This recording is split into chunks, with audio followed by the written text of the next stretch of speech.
Good morning, and welcome back to Daily Dhamma, a letter to our children.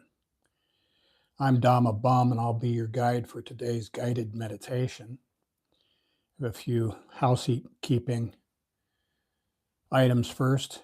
Please check the description box for information about today's meditation. The closed captions version with a transcript will be available not today, but probably by tomorrow. And the purpose of this guided meditation is in hopes that participants will pick up enough pointers on meditation, enough interest on meditation, and maybe enough practice on meditation that you'll do it on your own bat, in your own home and your own garden. If you meditate starting at 10 minutes a day and flexing up, I think you'll pick this up pretty quick, and I think you'll not be sorry that you did. Our Monday meditation is preparation for the coming week, and today we're going to talk about sowing seeds of meditation.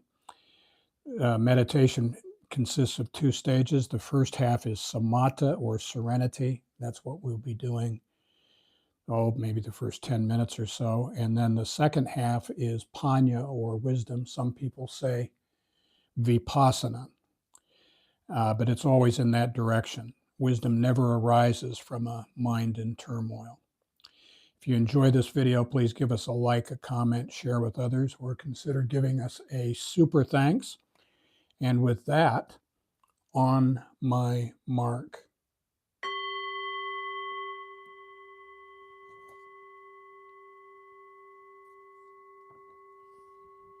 Find yourself in a quiet spot, spine straight, shoulders back.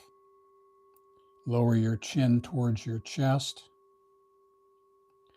Let your hands rest in your lap or on your thighs. Please close your eyes and mouth and imagine a ball of white light, an inch or two, 3 to 5 centimeters beneath your nostrils. Inhale through your nose. Watch it go down past your heart to your stomach and back out the same way. Breathe in through your nose. Watch it go down past your heart to your stomach and back out the same way. Just take smooth, natural breaths for you. Don't worry about how deep or how fast your breaths are. Just smooth breaths as I breathe in through my nose. Watch it go down past my heart to my stomach and back out the same way. When outside issues intrude, gently brush them aside, thinking, no, that's not my business. I'm focused on my breath as it goes in through my nose, down past my heart to my stomach, and back out the same way. As usual on Monday, we start with the Dhammapada, verses 1 and 2. Mind is the forerunner of all things. Think and act with a corrupt heart, and sorrow will follow one as surely as the cart follows the ox that pulls it. Mind is the forerunner of all things. Think and act with a pure heart, and happiness will follow as surely as one's never departing shadow. So we are taught that our mind leads to our delusions, preoccupations, moods, and we meditate to help us calm our mind and tame our heart. We don't meditate to get something. We meditate to let things go. If you let go a little, you get a little serenity. If you let go a lot, you get a lot of serenity. And if you let go completely, That is, if you accept life just the way it is, you will get complete serenity. We must remember that we do not believe what we see what we believe. So believe good things. We need to talk about the human condition. The 5 Khandhas, or clinging aggregates, are the facets of a human existence, and they are the body, feelings, memories and perceptions, thoughts, and consciousness. We look at them, we see them for what they are, and we let them go. They are impermanent, unsatisfactory, and not the self.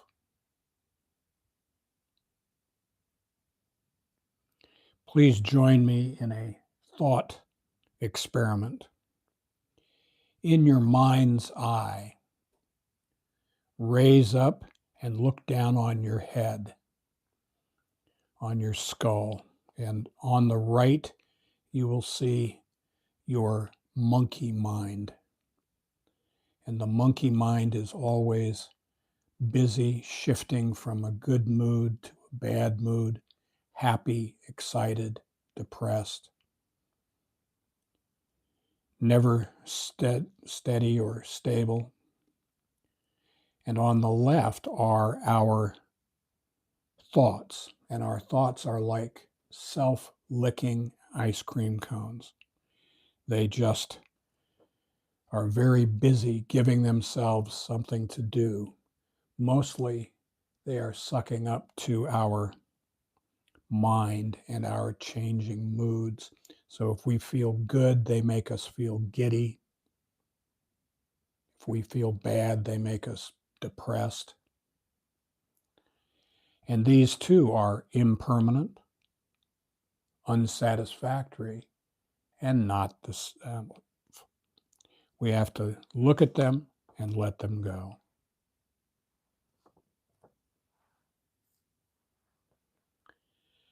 As meditators, we have 3 duties. Our first duty is mindfulness. So in this group, we focus on the ball of light as it goes in through our nose, down past our heart to our stomach, and back out the same way. We focus on the Dhamma talk, not to be attached to it, but to let the points wash over us. Just let them soak in.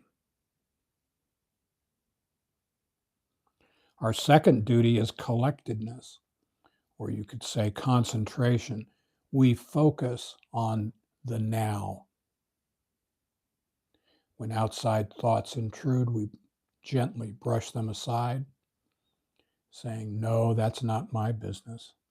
I'm focused on my breath as it goes in through my nose, down past my heart to my stomach, and back out the same way. And our third duty is contentment. We have a responsibility to be peaceful now. This is the only time we have. We can't change what we had for breakfast this morning. The past does not exist. We have no idea what will happen 10 seconds from now. So we focus on the present.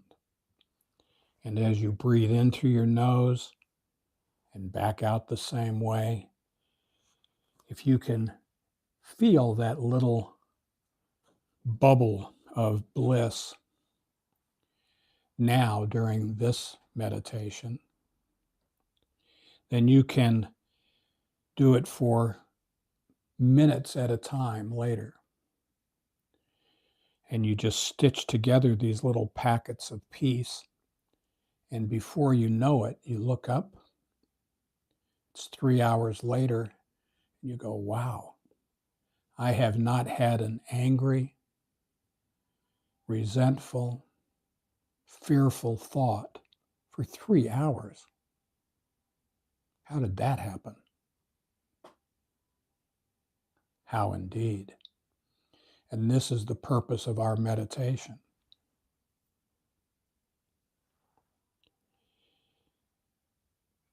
Now, meditation takes skillful action, or kusala. And that starts with the right view. That's part of the panya stream, the wisdom stream within the Eightfold Path. And we have to look at life in the right way. We live in a world of consequences.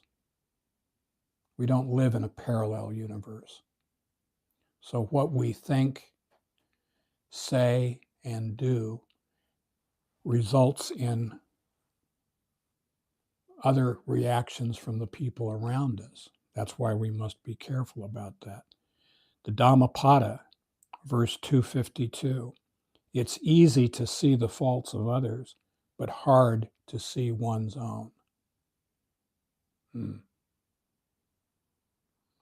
253, if one focuses on others' faults and constantly takes offense, one's own toxins flourish and one is far from their destruction.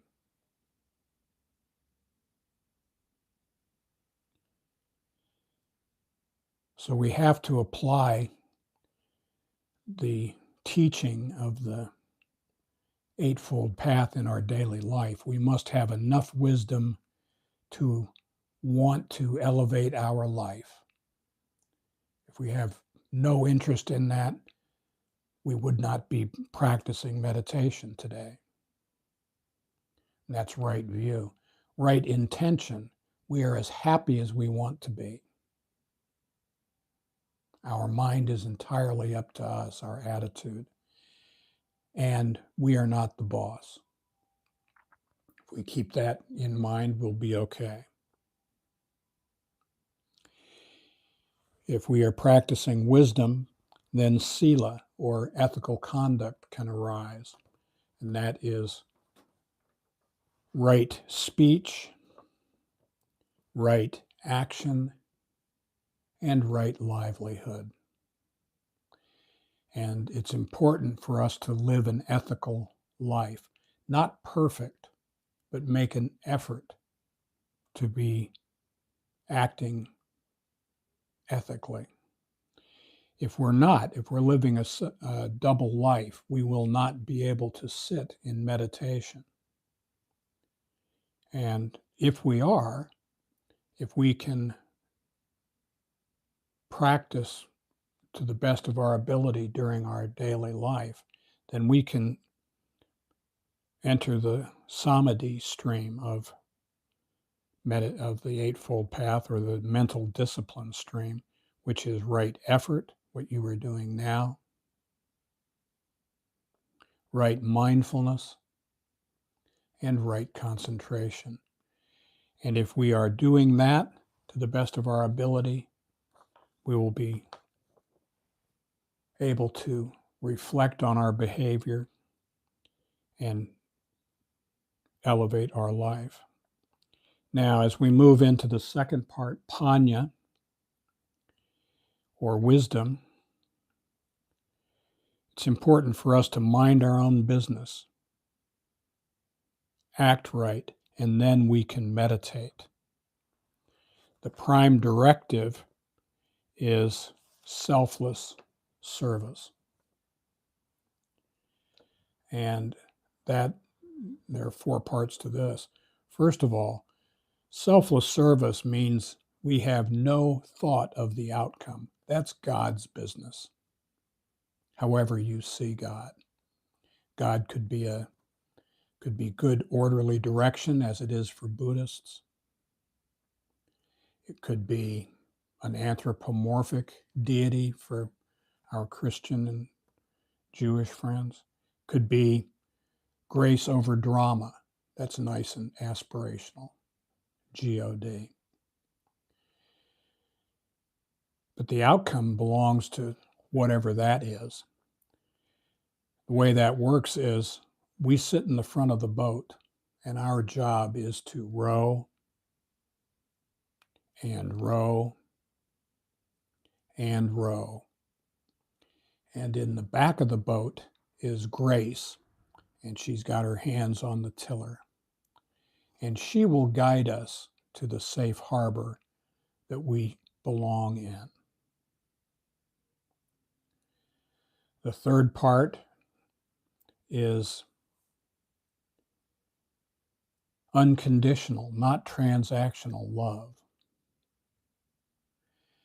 Transactional love, I'll do this for you if you do something for me.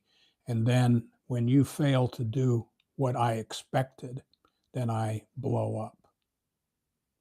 Let's remember, expectations are resentments under construction. Let them go.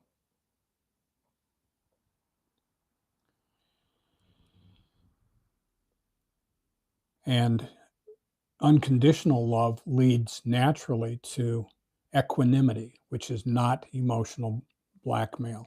Equanimity is a mutual positive regard for the divine spark within the person before us. We need to speak with people as if we were speaking to God, because that's exactly who we are speaking with.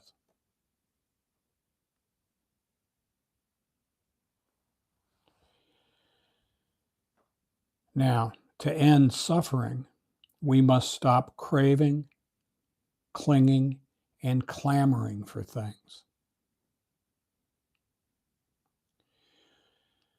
There are things we want, and then there are things we cultivate, and they are not the same.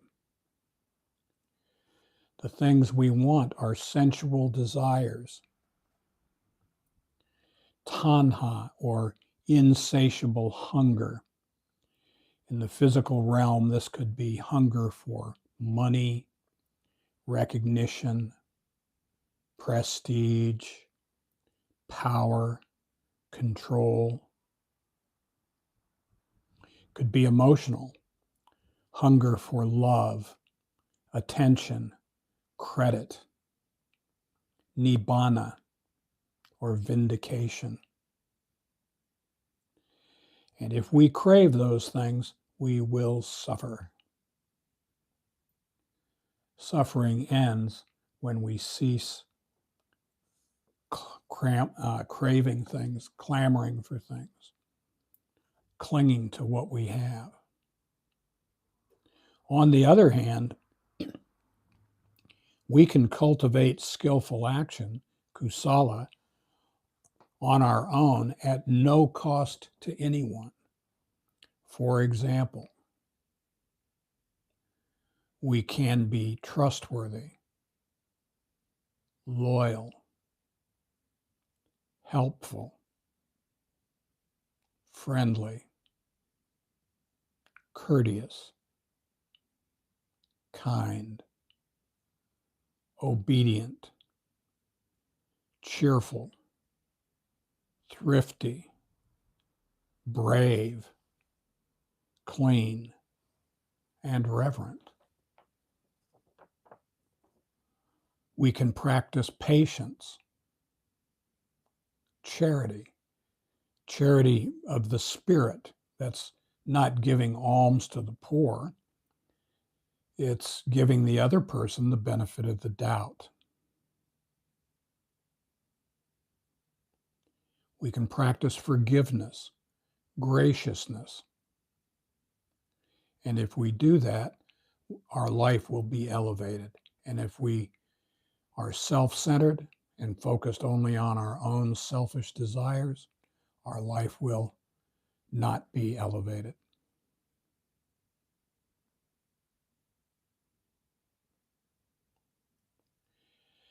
And it's important to note, aversion is as much a trap as any addiction. If I'm running around avoiding those duck-billed schmoes, those duck-billed schmoes, God, I hate them. And I'm living my life full of anger and resentment towards these duck-billed schmoes, then I am not going to have a peaceful heart. And so we have to let that go too. Now, as with meditation, so it is with our daily life. Here are some things that help us in meditation. First, we should project loving feelings. That's metta with 2 T's. We practice generosity of the spirit, giving other people the benefit of the doubt. Other people have problems. Maybe we could help them. We practice kindness and helpfulness. And we do this as we sit in meditation and as we go through this week.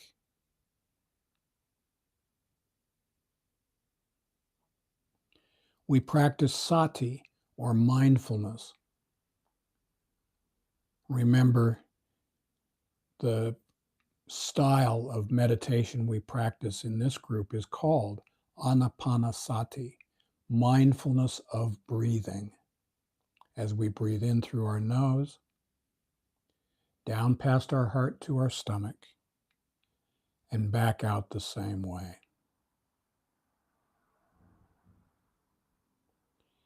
Let's review the 4 noble truths. There is suffering. Suffering is caused by attachment. Suffering ceases with non-attachment. And the way to non-attachment is the Eightfold Path. The Eightfold Path has 3 subsidiary streams. They're given in different orders from time to time. Let's start with sila, or ethical conduct. We act right first. If we are acting right, then we can enter the mental discipline stream, samadhi, which is meditation, what we are doing now. And if we meditate, that will allow us into the wisdom stream, or panya. We wise up, act right, and contemplate, and that elevates our life. So this week, as you go through your daily activities, if you find yourself restless, irritable, or discontent, take a breath, go into the next room, close the door, put your earphones in, sit down. Imagine a ball of light 1 inch or 2 below your nostrils. Breathe in through your nose. Watch it go down past your heart to your stomach and back out the same way. Namaste.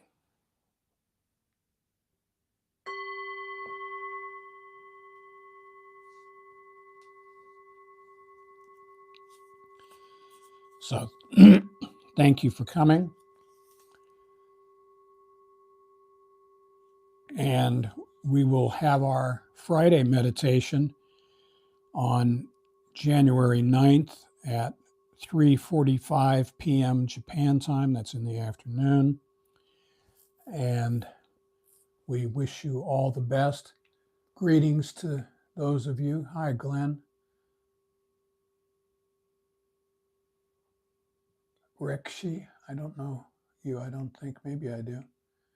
And I'm not sure about the other. Anyway, thank you all for coming. Ohio gozaimasu yourself. And all the best this week. Namaste.